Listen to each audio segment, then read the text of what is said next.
Hey everybody, Old Guy Riding here, and I am here to do my 1,000 mile review on my base model 2021 MT-09.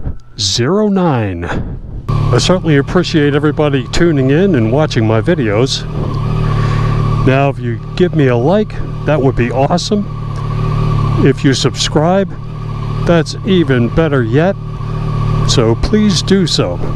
I certainly appreciate it. Now, sit back and enjoy. Let's talk about the bike. I'm also going to talk about any accessories or upgrades that I've done and how they've been over these 1,000 miles. As far as the bike is concerned, this is an awesome motorcycle. I highly recommend it. I'm not too worried about the gas mileage, but I'm getting like 44 miles to the gallon, and I ride it pretty hard sometimes. Have no complaints. It handles beautifully, stable, agile, more so than the MT-07 I had. And I think that's saying something. I do have a couple little quirks. The first one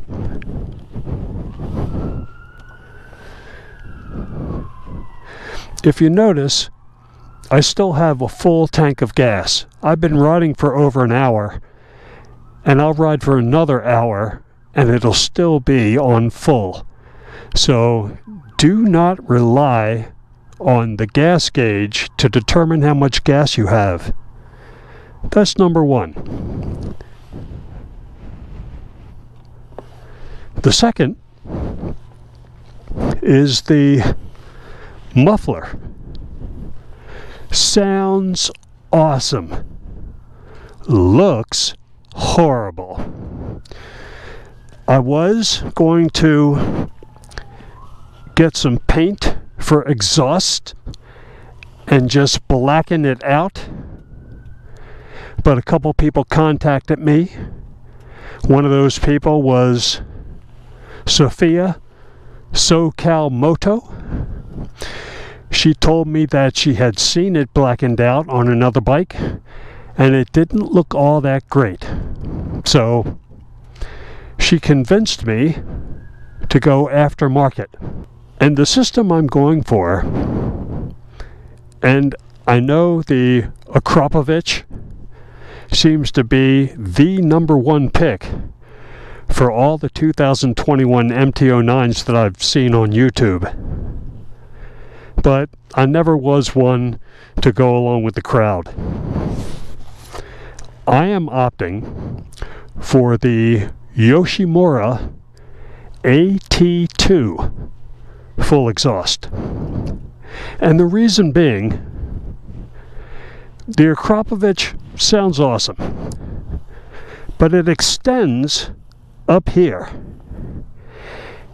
Eventually, I'm going to get around to changing the brake lines to steel-braided, and I might want to do some other work in this area. So that puts a kind of a damper on it as far as the Akrapovich. The Yoshimura AT2 will come out and down here, which will leave me all this area free and clear if I want to work or add something. Whatever I want to do, I'll have access to it. Other than those two things, well, let's talk about the horn. Not the best location. However, if I were going to relocate mine, I would get a bracket, and it would have to be like an S shape, coming down, out, and then down again. And I would take the horn and I would mount it right there. So at least it'll be centered and facing forward.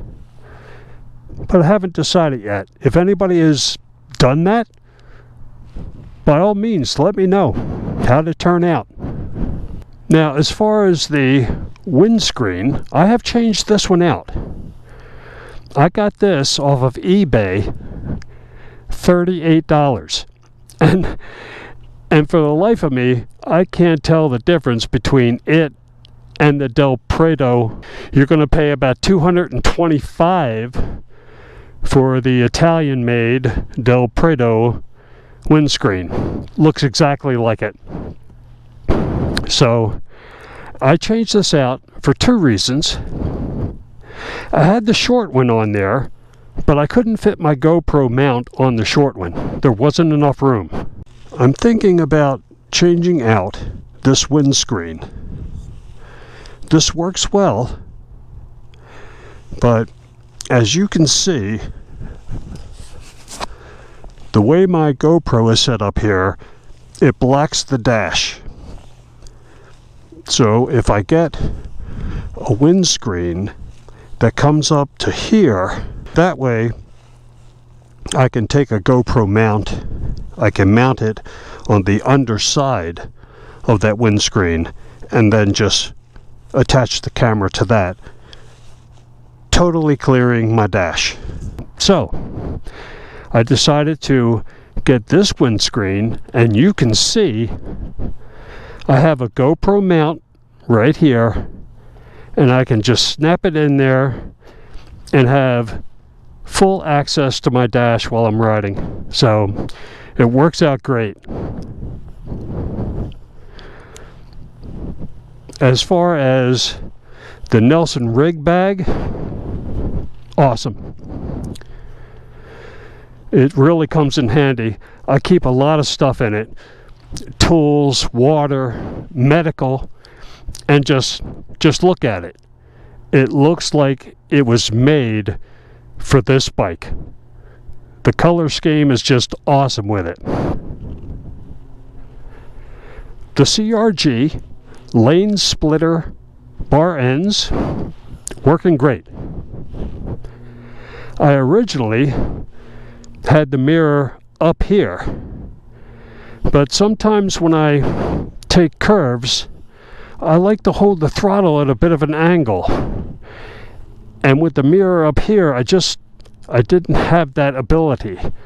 So by putting them down below, I can maneuver my hand the way I want. So that's good.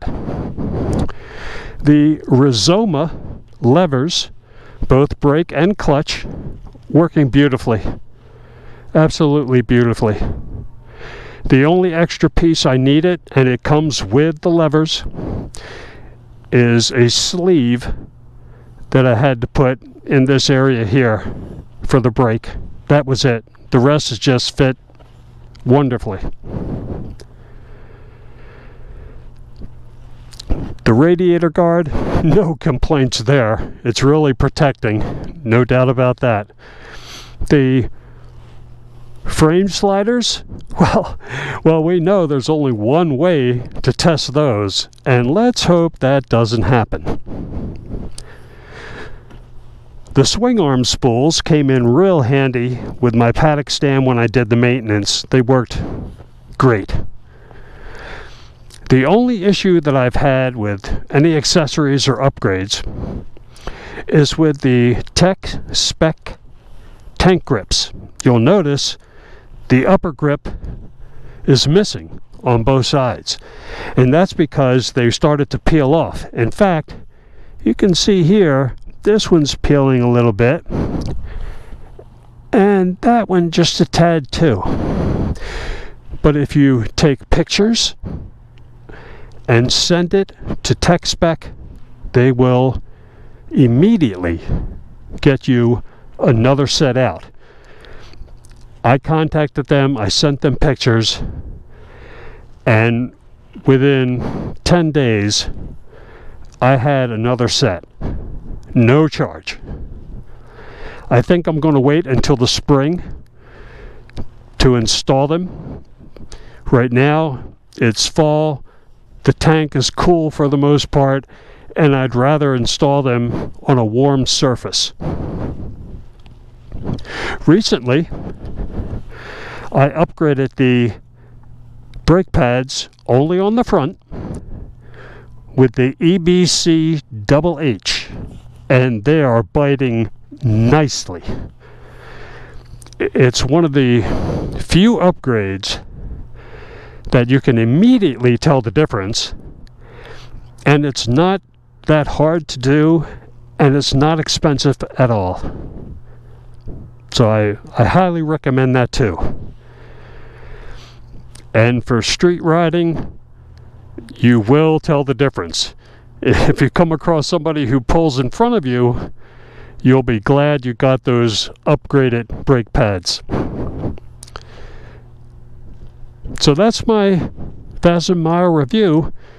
It's running beautifully.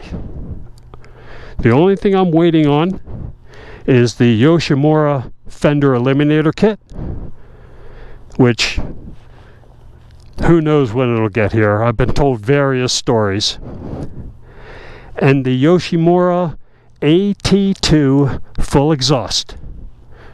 And I think once I get those installed, that may be the last of my upgrades, but you never know. It's like owning a house. You always got something to do. So Old Guy Riding saying, if you're thinking about getting one of these bikes, I absolutely think you should. You will not be sorry. I thought the MT-07 I had, which was a 2019, I thought it was a ton of fun. But this bad boy here is like 2.5 or 3 tons of fun. It is a blast. So instead of talking about it anymore, I'm going to get on board and finish my ride. It's going to be in the mid-50s today. Yeah, buddy. So Old Guy Riding saying, thanks for watching. And you ride safe, everyone. Happy holidays. I'll see ya.